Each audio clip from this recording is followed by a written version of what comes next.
সংস্কার করতে চাইলে কি সংস্কার করা সম্ভব? এই সমাজ সংস্কার করা এত সহজ কাজ না।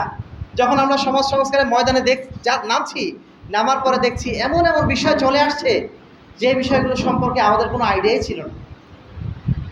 গত 1 মাস আগে আমি ভোলার লালমোহনে গিয়েছিলাম। একটা লম্বা সফর ছিল আমাদের, বেশ কয়েকটা উপজেলায়। তো লালমোহন উপজেলায় যাওয়ার পরে ওখানে যে আমাদের কিছু ভাইয়ের দাওয়াতে গেলাম একটা মসজিদটা একদম রাস্তার পাশেই, অনেক বড় মসজিদ হয়েছে মাশাআল্লাহ। তাদেরকে বহু সংগ্রাম করে মসজিদটা তৈরি করতে হয়েছে। এলাকাবাসীর প্রচুর বাধা চাপের মধ্যে তারা মসজিদটা নির্মাণ করেছিলেন।